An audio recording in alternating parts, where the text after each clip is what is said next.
Kisah Nabi Muhammad Sallallahu Alaihi Wasallam berhijrah ke Yathrib. Atas izin Allah Subhanahu wa Ta'ala, kaum musyrikin yang mengepung rumah Rasulullah tertidur pulas. Alhasil mereka kehilangan jejak Rasulullah yang ternyata berhasil lolos dengan selamat. Sementara itu, Rasulullah bersama Abu Bakar sedang bersembunyi di Gua Thur agar terhindar dari rencana pembunuhan kaum musyrikin. Di suatu malam, Rasulullah didatangi malaikat Jibril. Beliau diberitahu bahwa sudah saatnya bagi Rasulullah untuk berhijrah. Wahai Muhammad, janganlah kamu tidur besok malam di tempat tidurmu, karena sesungguhnya Allah Subhanahu wa Ta'ala memerintahkanmu untuk berhijrah ke Yathrib. Pada siang hari berikutnya, Rasulullah mendatangi rumah Abu Bakar sambil menutupi wajahnya. Sebuah kebiasaan yang jarang beliau lakukan saat berkunjung ke rumah sahabatnya tersebut. Rasulullah merasa perlu berhati-hati sebelum menceritakan kepada Abu Bakar tentang kedatangan Jibril semalam. Wahai sahabatku, keluarkan orang-orang yang ada di rumah ini. Aku ingin menyampaikan sebuah hal yang penting kepadamu. Mereka semua keluargamu, wahai Rasul, tidak ada yang perlu dikhawatirkan. Sesungguhnya telah diizinkan bagiku untuk berhijrah. Apakah Anda ingin ditemani, wahai Rasul? Ya, aku ingin engkau menemaniku hijrah ke Yathrib. Abu Bakar terharu mendengar permintaan Rasulullah. Sampai-sampai ia menangis karena amanah besar ini.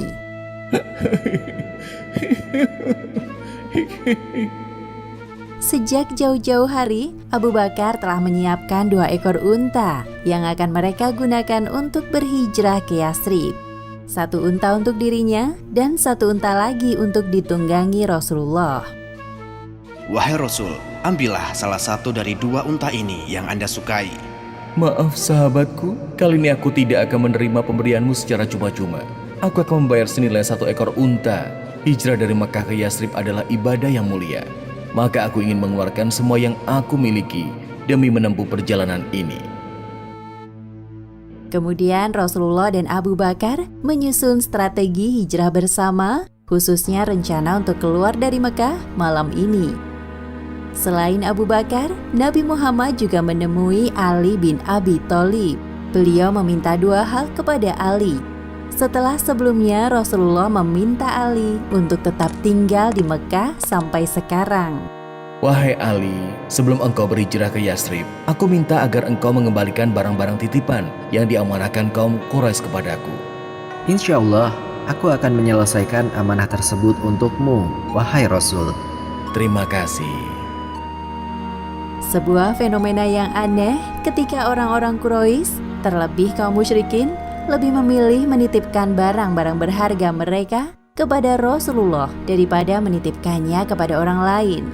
Hal ini dikarenakan Rasulullah memiliki sifat yang amanah, meskipun secara terang-terangan mereka membenci beliau. Lalu Rasulullah melanjutkan pembicaraannya yang belum selesai dengan Ali. Dan satu hal lagi, malam nanti tidurlah di ranjangku. Pakailah selimut hijau milikku. Mereka akan mengira bahwa orang yang di dalam selimut itu adalah aku. Aku akan melakukan seperti yang Anda minta, wahai Rasul. Sebuah kebanggaan bagiku bisa menjalankan misi mulia ini. Sementara itu, di markas kaum musyrikin, Abu Jahal masih sibuk menjelek-jelekan Nabi Muhammad di depan para pemuda Quraisy yang sedang berlatih. Muhammad pernah mengklaim, jika kalian mengikuti ajarannya, maka kalian bisa menjadi raja bangsa Arab maupun non-Arab. Lalu setelah mati, kalian akan dibangkitkan dan dijanjikan surga bagi kalian. Namun, jika kalian tidak mau menjadi pengikutnya, Muhammad akan membunuh kalian. Lalu setelah mati, kalian akan dibangkitkan dan disiksa oleh api yang membakar tubuh kalian. Perkataan yang tidak masuk akal. Pada malam hari itu, para pemuda pilihan dari kabilah-kabilah Quraisy berangkat menuju ke rumah Rasulullah. Mereka semua bersenjata dan siap melaksanakan tugas yang diberikan oleh para pembesar kaum Quraisy. Sementara itu, di kediaman Rasulullah, Beliau telah berencana keluar dari rumahnya di awal malam, lalu menuju rumah Abu Bakar, baru kemudian meninggalkan kota Mekah. Namun Rasulullah hanya manusia biasa yang tidak dapat menentukan takdirnya. Ketika beliau hendak bersiap-siap keluar, terdengar suara desas-desus dari luar rumah. Ternyata para pemuda pilihan kaum musyrikin telah mengepung di sekitar rumahnya. Mereka datang lebih awal dari perkiraan beliau. Para pemuda Quraisy berpencar di sekitar kediaman Rasulullah untuk mengawasi setiap pergerakan yang terjadi. Malam ini Muhammad akan mati di tangan kita. Jangan sampai dia lolos. Benar, kita tidak boleh lengah sedikit pun. Rasulullah sempat merasa bimbang untuk memutuskan akan keluar atau tidak dari rumahnya ketika melihat segerombol kaum musyrikin yang telah berjaga di luar. Namun Allah Subhanahu wa Ta'ala mengisyaratkan beliau untuk tetap keluar dari rumahnya. Lalu turun ayat Al-Quran surat Yasin ayat 9. Dan kami adakan di hadapan mereka dinding dan di belakang mereka dinding pula. Dan kami tutup mata mereka sehingga mereka tidak dapat melihat. Akhirnya Rasulullah memberanikan diri untuk keluar dari rumahnya sambil membaca surat Yasin. Ketika melewati para pemuda Quraisy, beliau menaburkan segenggam tanah di atas kepala mereka satu persatu. Allah Subhanahu wa Ta'ala telah mengaburkan pandangan mereka hingga tertidur pulas. Warna langit mulai berubah, pertanda waktu subuh sebentar lagi tiba. Seorang dari kaum musyrikin mendatangi sekelompok pemuda Quraisy yang sedang tertidur pulas di sekitar rumah Rasulullah. Apa yang sedang kalian tunggu? Hah? Sudah pagi? Bagaimana dengan Muhammad? Mengapa kita semua tertidur? Aku rasa Muhammad sudah pergi sejak tadi malam. Hah, apa ini di kepalaku? Tanah! Pasti Muhammad yang menaburkan tanah di atas kepala kalian hingga membuat kalian tertidur. Ayo kita periksa rumahnya sekarang. Para pemuda Quraisy bergegas mengecek ke dalam rumah Nabi Muhammad. Mereka masuk secara paksa ke dalam rumah hingga mendobrak pintu kamar beliau. Lihat di sana, Muhammad sedang tidur di balik selimutnya. Coba aku lihat. Kenapa bisa kau yang tidur di sini? Di mana Muhammad? Aku tidak tahu di mana Rasulullah. Sial. Ali bin Abi Thalib mengorbankan dirinya sebagai jebakan bagi kaum musyrikin. Di situasi yang menegangkan ini, Ali berusaha tenang. Ia telah menyerahkan hidup dan matinya hanya kepada Allah Subhanahu wa Ta'ala, Sang Maha menghidupkan dan mematikan makhluknya. Sebagian pemuda tampak kesal dan marah melihat kenyataan bahwa Rasulullah telah pergi dari rumahnya tanpa jejak. Para pemuda Quraisy yang lainnya merasa kalah sebelum berperang. Keluarga Abu Bakar memiliki peranan penting dalam misi persembunyian Rasulullah dan Abu Bakar di Gua Thur. Selama 3 hari, Asma binti Abu Bakar mengantarkan bekal untuk Rasulullah dan ayahnya. Sedangkan Abdullah bin Abu Bakar bertugas memata-matai kaum Quraisy. Ada juga Amir bin Fuhairah, mantan budak Abu Bakar, yang bertugas memasok persediaan susu kambing dan menghapus jejak Abdullah. Malam ini bertepatan dengan tanggal 27 Safar tahun ke-14 kenabian, Rasulullah mendatangi Abu Bakar di kediamannya.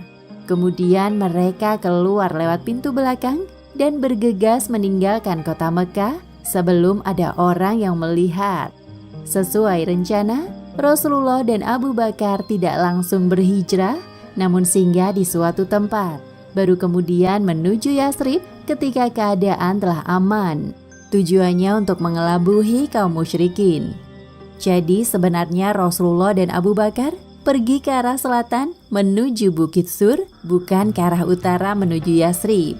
Jarak perjalanan dari kota Mekah ke Bukit Sur sekitar 8 km. Bukit Sur adalah bukit yang tinggi, jalannya terjal dan sulit didaki karena banyaknya bebatuan. Di puncak Bukit Sur terdapat sebuah gua berbentuk batu berongga seperti perahu karang. Di dalam gua sur inilah Rasulullah dan Abu Bakar akan bersembunyi dari kejaran kaum musyrikin selama 3 hari. Sesampainya di depan mulut gua, Abu Bakar memperingatkan Rasulullah. Wahai Rasulullah, janganlah engkau masuk dulu sebelum aku masuk. Jika ada sesuatu di dalam, biarlah aku yang mengalaminya. Lalu Abu Bakar masuk ke dalam gua dan menemukan ada beberapa lubang. Ia pun menyobek sebagian dari pakaiannya untuk menyumbat lubang tersebut. Ketika tinggal 2 lubang yang tersisa, Abu Bakar lantas menutup dengan kedua kakinya. Dari dalam gua, Abu Bakar memanggil Rasulullah. Wahai Rasul, masuklah. Rasulullah masuk ke dalam gua sur yang sempit dan merebahkan kepala beliau di pangkuan Abu Bakar, lalu tertidur. Kondisi gua yang hanya muat untuk 2 orang membuat penghuninya tidak leluasa bergerak. Tiba-tiba Abu Bakar merasakan sengatan hewan di kakinya. Namun ia tidak berani membangunkan Rasulullah dan hanya menahan rasa sakitnya. Semua itu dilakukan Abu Bakar atas rasa cinta dan kagum yang teramat besar kepada sosok pemimpin umat Islam sekaligus sahabat terbaiknya. Air mata Abu Bakar membasahi wajah Rasulullah hingga membuat beliau terbangun. Apa yang terjadi wahai sahabatku? Iya Rasul, sepertinya kakiku disengat hewan. Rasulullah terkejut mendengar pengakuan Abu Bakar. Cepat tarik kakimu dari lubang. Itu akan mengganggu Anda jika aku menarik kakiku. Tidak sama sekali wahai sahabatku. Rasulullah meludah kecil di kaki Abu Bakar yang terkena sengatan hewan. Seketika itu juga bekas dan rasa sakitnya menghilang. Alhamdulillah, kakiku sudah tidak sakit lagi wahai Rasul. Sementara itu kaum musyrikin melampiaskan kekesalan mereka dengan memukul Ali bin Abi Thalib lalu menyeretnya ke Ka'bah. Mereka mendesak Ali agar mau mengatakan di mana posisi Rasulullah. Namun Ali tetap diam. Manakala ancaman kaum musyrikin tidak berhasil terhadap Ali, mereka lantas mendatangi orang terdekat Rasulullah, yaitu Abu Bakar. Sesampainya di depan pintu rumah Abu Bakar, Keluarlah dari rumahmu, wahai Abu Bakar. Asma yang berada di dalam rumah terpaksa membukakan pintu dengan tangan gemetar. Di mana ayahmu? Aku tidak tahu. Sekali lagi, aku tanya, di mana ayahmu? Apakah dia sedang bersama Muhammad? Aku benar-benar tidak tahu di mana ayahku berada sekarang. Saking tidak dapat mengendalikan emosi, Abu Jahal menampar pipi Asma hingga anting-antingnya jatuh. Aku benar-benar tidak tahu apa-apa. Salah seorang pemuda Quraisy merasa iba melihat perlakuan Abu Jahal kepada Asma yang seharusnya tidak dilakukan seorang pria kepada wanita. Sudahlah Abu Hakam, sepertinya dia benar-benar tidak tahu. Para pembesar Quraisy mengadakan sidang lanjutan. Mereka mengerahkan para pelacak jalan di semua jalur menuju Mekah untuk menemukan Rasulullah dan Abu Bakar. Bahkan mereka akan menghadiahkan 100 ekor unta bagi siapapun yang bisa menangkap dan membawanya ke hadapan kaum musyrikin. Pasukan berkuda, pejalan kaki, dan para pelacak jalan yang mengetahui perihal sayembara berlomba-lomba untuk mencari jejak Rasulullah dan Abu Bakar. Ayo, kita cari Muhammad. Menjelang siang hari, para pencari jejak utusan kaum musyrikin mulai menyusuri jalan. Mereka terbagi dalam beberapa bagian. Ada yang menuju ke arah utara, selatan, barat, dan timur Mekah.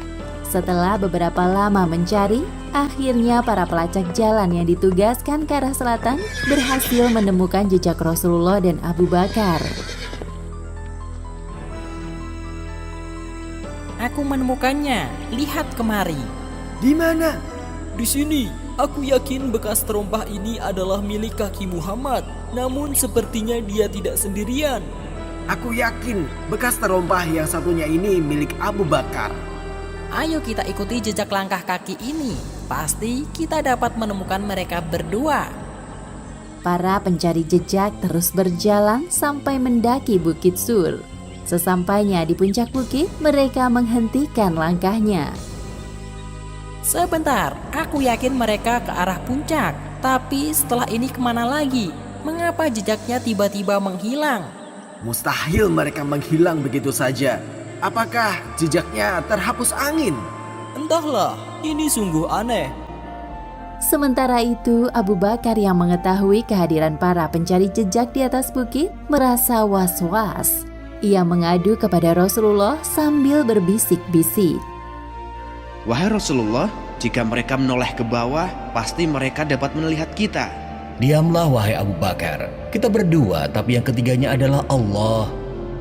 Sebagaimana yang disebutkan dalam Al-Quran, Surat At-Taubah ayat 40.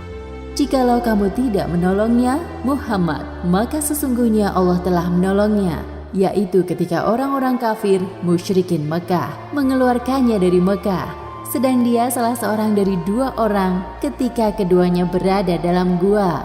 Di waktu dia berkata kepada temannya, "Janganlah kamu berduka cita, sesungguhnya Allah beserta kita." Maka Allah menurunkan ketenangannya kepada Muhammad dan membantunya dengan tentara yang kamu tidak melihatnya, dan Al-Quran menjadikan seruan orang-orang kafir itulah yang rendah, dan kalimat Allah itulah yang tinggi. Allah Maha Perkasa lagi Maha Bijaksana. Setelah para pencari jejak turun dari atas puncak bukit, Abu Bakar baru merasa lega. Alhamdulillah, akhirnya mereka pergi. Asma binti Abu Bakar telah ditugaskan oleh ayahnya untuk menyiapkan dan mengantarkan perbekalan selama 3 hari. Asma sempat bingung bagaimana cara mengikat makanan dan minuman yang akan dibawanya. Namun tiba-tiba ia terpikir sebuah ide untuk membelah ikat pinggangnya menjadi 2 bagian. Tentu bukan perjalanan yang mudah bagi seorang wanita menuju Gua Sur yang terjal. Berbekal keberanian dan keimanan terhadap Allah Subhanahu wa Ta'ala, Asma sanggup melaksanakan tugasnya dengan baik. Melihat kecerdikan Asma, Rasulullah menjulukinya Zatu Nitokoin, yang artinya pemilik 2 ikat pinggang. Meskipun jasanya hanya mengantar perbekalan, namun dampaknya luar biasa demi kelancaran hijrah Rasulullah. Selama 3 hari, Asma rela bolak-balik dari rumahnya menuju Gua Sur untuk mengantarkan perbekalan bagi Rasulullah dan ayahnya. Abdullah bin Abu Bakar juga membantu dalam misi persembunyian di Gua Sur.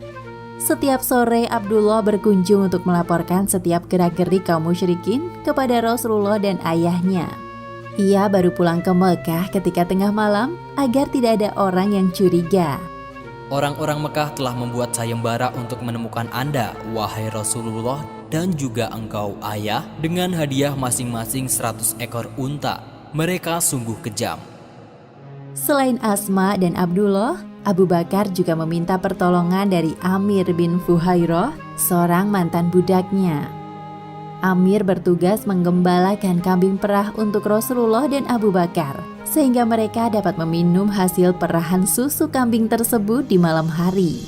Selain untuk menyediakan air susu, Amir bertugas menggembala kambingnya di Bukit Sur dan sekitarnya untuk menghilangkan jejak Abdullah yang bolak-balik antara Bukit Sur dan Mekah.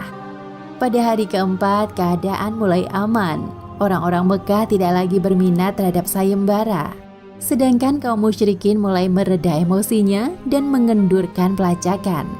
Hari ini seorang penunjuk jalan bernama Abdullah bin Uraikid mendatangi Rasulullah dan Abu Bakar di sekitar Bukit Sur.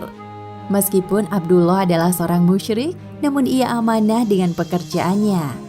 Oleh karena itu Rasulullah mempercayakan keamanan beliau dan Abu Bakar kepadanya. Amir bin Fuhairah juga ikut serta dalam perjalanan hijrah ke Yasrib. Abdullah bin Uraikid menuntun mereka untuk menempuh jalur pesisir pantai yang jarang dilewati orang-orang pada umumnya. Meninggalkan kota Mekah bukanlah perkara mudah bagi Nabi Muhammad SAW karena hijrah merupakan ujian dari Allah Subhanahu wa Ta'ala kepada Rasul-Nya untuk berpisah dari kampung halaman tercinta. Ditambah lagi halangan yang harus dihadapi oleh beliau selama perjalanan. Satu-satunya orang Quraisy yang berhasil mengejar rombongan Rasulullah adalah Suraqah bin Malik bin Jusum. Rasulullah sempat memandangi kota Mekah dari kejauhan sebelum beliau melanjutkan perjalanan menuju kota Yatsrib. Wahai kota Mekah, engkau adalah kota yang paling dicintai oleh Allah. Engkau kota terbaik. Jika bukan karena kaumku ingin melenyapkanku, aku tidak akan meninggalkanmu. Kota Mekah memiliki tempat spesial di hati Rasulullah. Di sana tempat beliau tumbuh dari masa kanak-kanak hingga dewasa.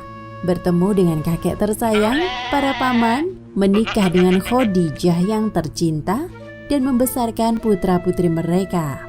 Selama lebih dari 50 tahun, Rasulullah telah menjalankan asam manis kehidupan di kota Mekah. Namun beliau sadar bahwa kota Mekah saat ini sudah tidak kondusif untuk dijadikan tempat berdakwah. Atas perintah dari Allah Subhanahu wa Ta'ala, Rasulullah melaksanakan hijrah ke Yatsrib demi keberlangsungan dakwah Islam. Kepada seorang musyrik penunjuk jalan bernama Abdullah bin Uraikid, Rasulullah mempercayakan amanah besar, yaitu sebagai penunjuk jalan ke kota Yatsrib. Sementara itu di kota Mekah, orang-orang musyrikin masih banyak yang tergiur dengan iming-iming hadiah 100 ekor unta. Walaupun mereka tahu bahwa sampai hari ini belum ada kabar tentang keberadaan Rasulullah dan Abu Bakar. Suraqah bin Malik, pimpinan Bani Mudlij, sedang asik duduk bersama kabilahnya dalam sebuah majelis. Suraqah telah mendengar tentang sayembara penangkapan Rasulullah dan Abu Bakar. Sama seperti yang lain, ia juga mengharapkan hadiah 100 ekor unta. Tiba-tiba seorang pria dari kabilah Bani Mudlij datang sambil tergopoh-gopoh, membuat perhatian semua orang tertuju padanya. Demi Allah, aku telah melihat satu rombongan yang lewat di hadapanku. Di balik bukit sana, aku rasa mereka adalah Muhammad dan rekan-rekannya. Suraqah menyimak penjelasan pria yang baru datang sembari memikirkan sebuah ide. Lalu ia mengerlingkan mata kepada pria tersebut sebagai isyarat untuk tutup mulut. Pria yang baru datang ini seolah-olah mengerti maksud dari pimpinan kabilahnya. Tapi mungkin saja aku salah lihat. Bisa jadi mereka sekelompok kabilah yang sedang mencari barangnya yang hilang. Ya, bisa jadi begitu. Lagi pula, belum ada yang berhasil menemukan Muhammad. Anggota kabilah Bani Mudlij mengiyakan pendapat pimpinan mereka meskipun sebenarnya kurang yakin. Sedangkan pria yang baru datang memilih untuk diam. Tak lama kemudian, Suraqah pamit undur dari majelis. Suraqah bin Malik bangkit dari duduknya dengan perasaan senang. Sedari tadi ia telah memikirkan gagasan cemerlang yang akan menguntungkan dirinya sendiri. Ketamakan terhadap harta membuatnya sombong. Sesampainya di rumah, Suraqah menyuruh salah seorang budaknya untuk menyiapkan kuda dan membawanya ke arah bukit. Segera siapkan kudaku yang larinya paling kencang dan gesit. Baik, Tuan. Sementara itu, Suraqah mengambil tombak dan alat pengundi nasib miliknya. Kebiasaan orang-orang jahiliyah pada masa ini adalah mengundi nasib untuk memutuskan sebuah perkara yang dianggap penting. Hal ini termasuk menyekutukan Allah atau yang lebih dikenal dengan istilah syirik. Setelah semuanya siap, Suraqah keluar dari rumahnya melewati pintu belakang.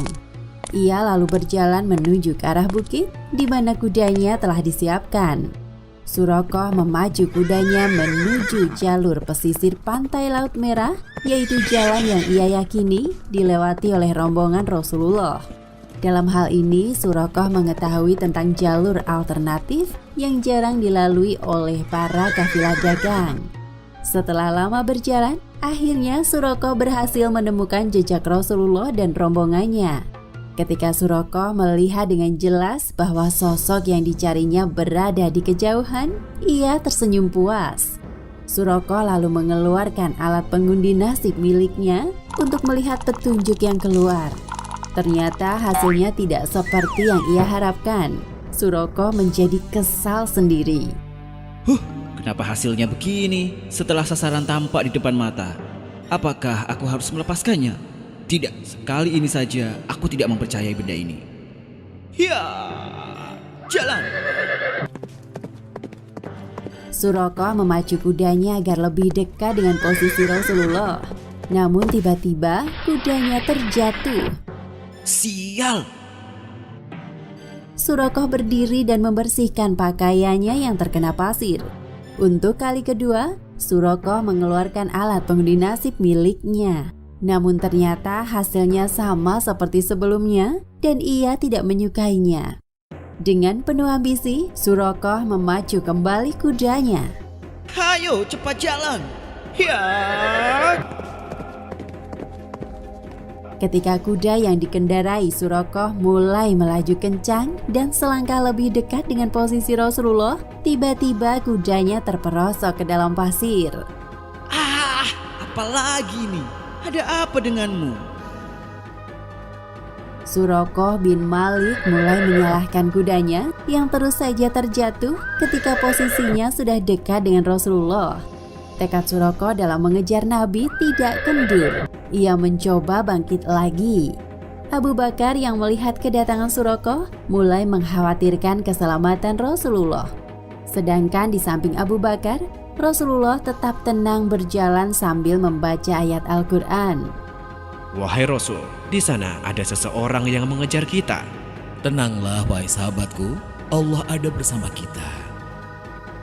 Untuk ketiga kalinya, kuda Surakoh terjatuh. Lebih parahnya, kaki kudanya terperosok ke dalam pasir. Ketika kaki kudanya ditarik, keluarlah asap yang tebal bak badai di siang hari.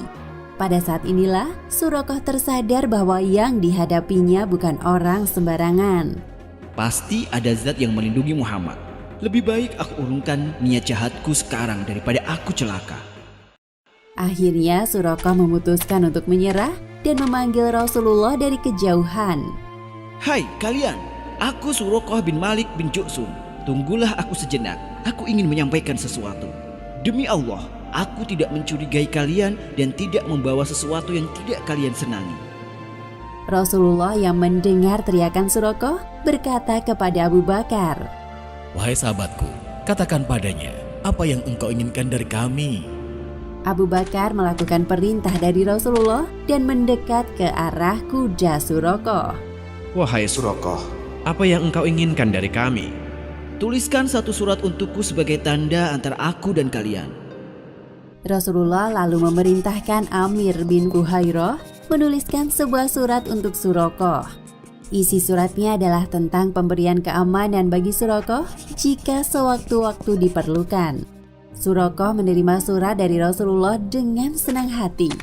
Sekarang pandangan Surakoh terhadap Nabi Muhammad telah berubah. Bahkan ia menawarkan bekalnya kepada Rasulullah, namun beliau menolak dengan sopan. Tolong rahasiakan posisiku saat ini dari orang-orang Mekah yang mencari kami. Baik, aku akan melakukannya.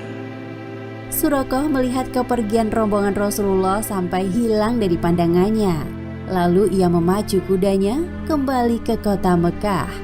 Di tengah perjalanan, Surakoh bertemu dengan sekelompok orang Quraisy.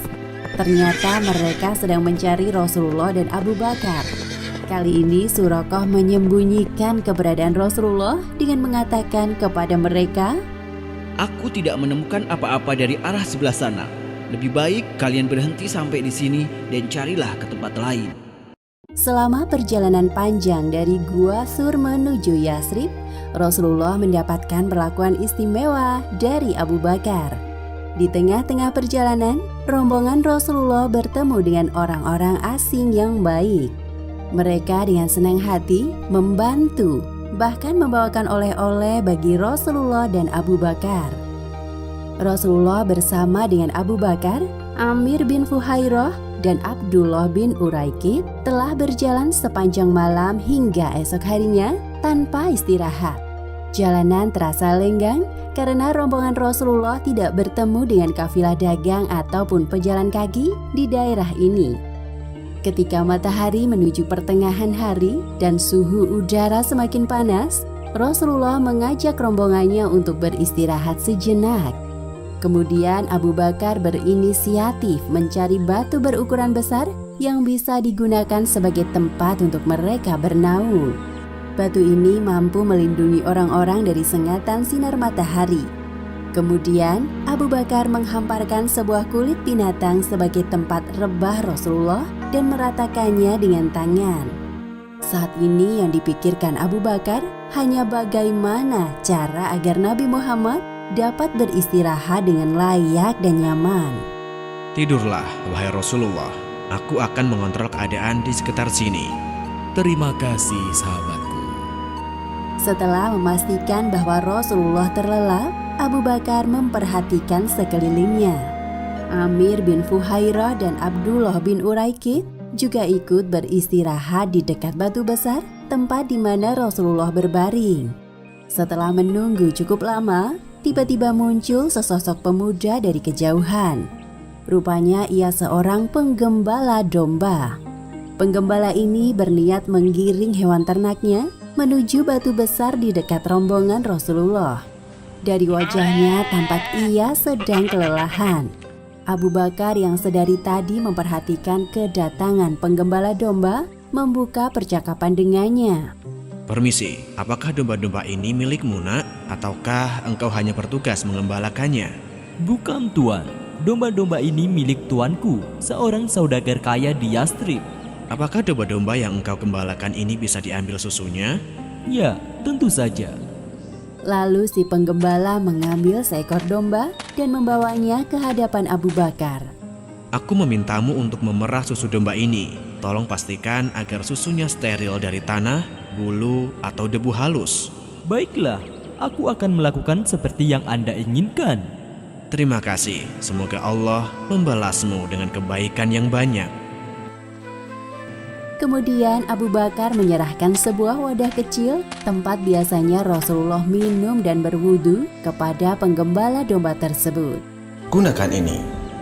Sementara Abu Bakar sibuk menyiapkan susu domba, Rasulullah dan yang lainnya masih tertidur. Abu Bakar sengaja tidak membangunkan Rasulullah.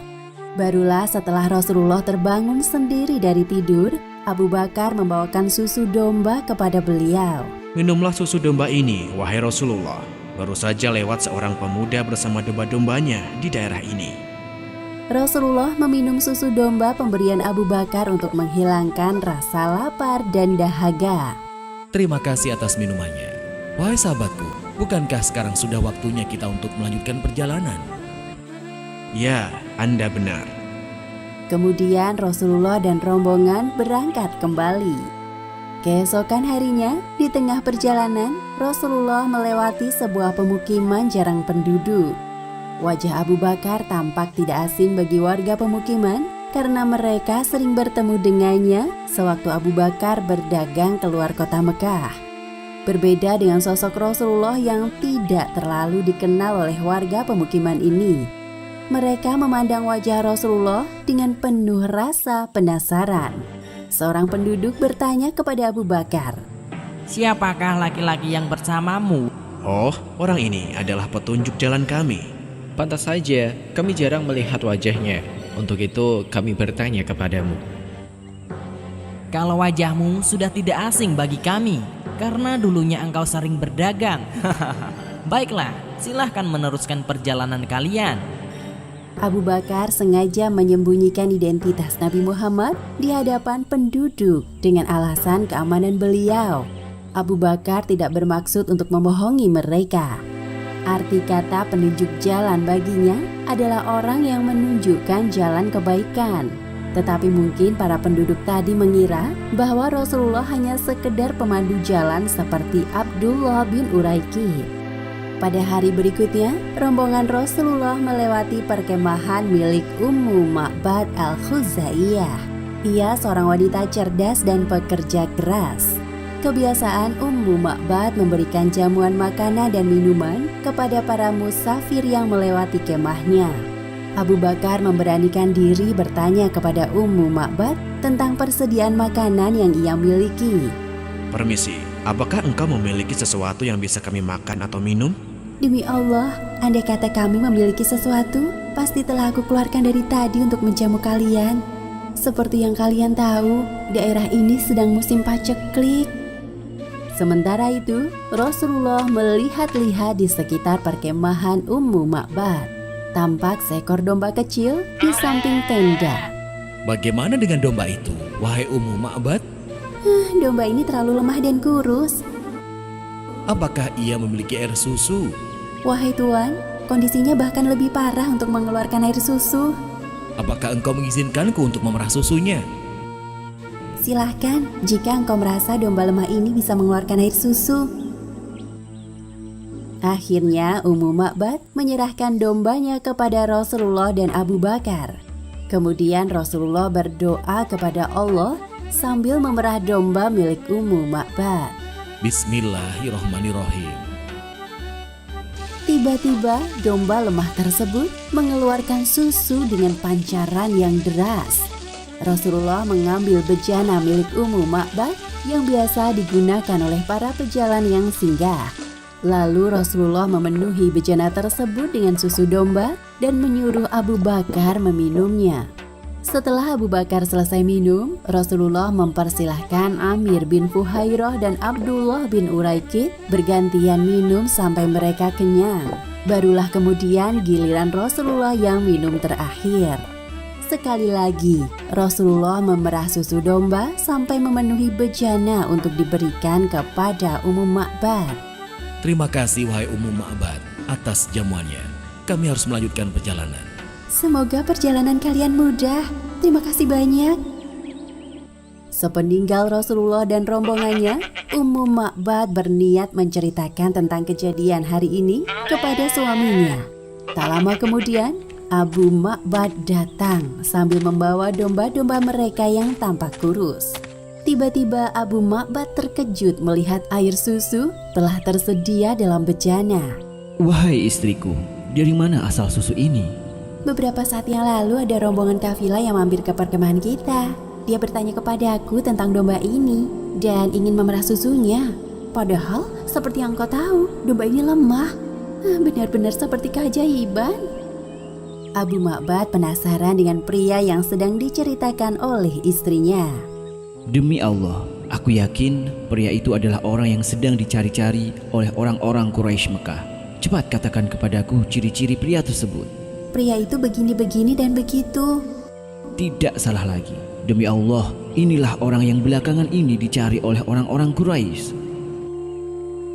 Selain Ummu Ma'bad, Rasulullah juga bertemu dengan Buraidah al-Hasib al-Aslami yang membawa serta keluarga besarnya. Jumlahnya kurang lebih 80 orang. Setelah saling memperkenalkan diri, Rasulullah mengajak Buraidah untuk masuk Islam. Dari bani mana kalian berasal? Kami dari Bani Saham. Atas izin Allah Subhanahu wa Ta'ala, Buraidah dan keluarga besarnya menyatakan diri masuk Islam di hadapan Rasulullah. Ketika tiba waktu Isya, Rasulullah menjadi imam salat mereka. Keesokan harinya, Rasulullah dan rombongan melanjutkan perjalanan. Tepatnya di sebuah pedalaman Rim, Rasulullah bertemu dengan Az-Zubair yang ikut serta dalam rombongan para pedagang dari daerah Syams. Az-Zubair yang mengagumi sosok Rasulullah memberi beliau pakaian berwarna putih. Begitu juga dengan Abu Bakar yang diberikannya pakaian yang serupa dengan Rasulullah. Sebelum menuju Yathrib, Rasulullah Shallallahu Alaihi Wasallam bersama Abu Bakar, Amir bin Fuhairah, dan Abdullah bin Uraikid singgah terlebih dahulu di Quba. Di sana mereka bermukim selama 4 hari lamanya, dari hari Senin hingga hari Kamis. Dalam hari-hari tersebut, Rasulullah dibantu kaum muslimin dari Yathrib yang dikenal dengan sebutan kaum Ansor, membangun sebuah masjid pertama dalam sejarah Islam. Tepatnya pada hari Senin tanggal 8 Rabiul Awal tahun 14 kenabian, Rasulullah Shallallahu Alaihi Wasallam bersama dengan rombongan sampai di daerah bernama Quba. Daerah ini hanya berjarak sekitar 5 km di sebelah tenggara kota Yathrib. Sementara itu di Yathrib, kaum Ansor mendengar bahwa Rasulullah telah meninggalkan kota Mekah. Perasaan mereka berdebar-debar menunggu kedatangan Rasulullah. Setiap hari seusai sholat subuh, kaum Ansor pergi ke Al-Harrah, tapal perbatasan kota, untuk menyambut kedatangan Rasulullah. Namun ketika matahari tepat berada di atas ubun-ubun, mereka memutuskan untuk kembali ke Yathrib dan melakukan hal yang sama keesokan harinya. Perhitungan kaum Ansor terkait hari kedatangan Rasulullah di Yathrib ternyata meleset. Hal ini dikarenakan kaum Ansor tidak mengetahui bahwa Rasulullah bersembunyi selama 3 hari di Gua Thur dan mengambil rute yang lebih jauh menuju kota Yathrib. Pada hari berikutnya, Rasulullah bersama rombongan telah sampai di Quba. Seorang Yahudi yang mengetahui tentang urusan kaum Ansor melihat kedatangan Rasulullah dari arah kejauhan. Sepertinya aku melihat sosok yang ditunggu-tunggu oleh kaum muslimin. Apakah benar mereka itu yang berpakaian serba putih? Aha, tidak salah lagi. Rasulullah dan Abu Bakar mengenakan pakaian berwarna putih, hadiah dari pedagang muslim bernama Az-Zubair. Sedangkan Amir bin Fuhairah dan Abdullah bin Uraikid mengikuti di belakangnya. Tiba-tiba orang Yahudi ini berteriak kencang saking tidak dapat menahan rasa histerisnya. Wahai kaum Arab, keluarlah! Orang yang kalian tunggu sudah datang. Kaum muslimin yang mendengar teriakan tersebut serta-merta keluar dari rumah mereka sambil membawa senjata. Mereka menemui Rasulullah beserta rombongan. Selamat datang di perkampungan Bani Amr bin Auf, wahai Rasulullah. Kami telah menunggu kedatangan Anda. Mereka mengitari Rasulullah dan Abu Bakar sambil meneriakkan lafaz takbir. Allahu Akbar, Allahu Akbar, Allahu Akbar. Mereka begitu gembira menyambut kedatangan Rasulullah. Kebanyakan dari kaum Ansor ini belum pernah berjumpa secara langsung dengan Rasulullah. Jadi mereka tidak bisa mengenali sosok Rasul.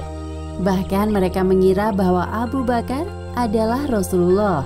Karena penampilan Rasul sangat sederhana, tidak seperti penampilan raja-raja pada umumnya. Tatkala kaum Ansor mulai menyongsong Abu Bakar, Rasulullah hanya duduk dan diam. Abu Bakar yang diberi ucapan selamat datang merasa tidak enak hati dengan Rasulullah. Ia juga bingung menjelaskan kepada mereka dalam momen penyambutan yang meriah ini. Tiba-tiba sinar matahari menerpa wajah Rasulullah. Abu Bakar dengan sigap mengangkat sebagian pakaiannya untuk menaungi Rasulullah dari teriknya matahari. Pada saat inilah kaum Ansor mengetahui sosok Rasulullah Shallallahu Alaihi Wasallam. Berita kedatangan Rasulullah di Quba telah sampai di telinga kaum Ansor di Yathrib. Beberapa dari mereka rela pergi ke Quba untuk menemui Rasulullah. Selama singgah di Quba, Rasulullah tinggal di rumah Kulsum bin Hadam. Selain Kulsum, Rasulullah sering berkunjung di kediaman Sa'ad bin Khaisamah untuk berdiskusi tentang dakwah Islam bersama para sahabat yang lain.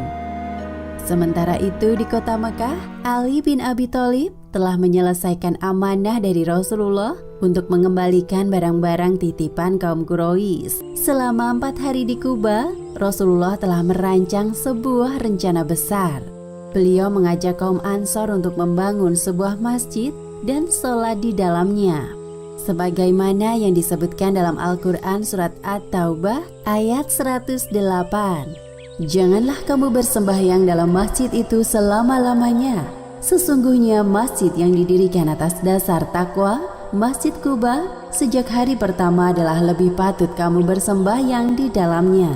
Di dalamnya ada orang-orang yang ingin membersihkan diri, dan Allah menyukai orang-orang yang bersih.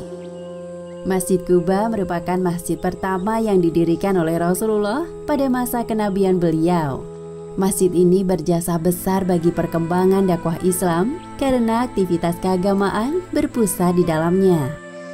Di hari kelima, Rasulullah bersama rombongan yang berjumlah 100 orang laki-laki meninggalkan Quba dan berjalan menuju kota Yathrib.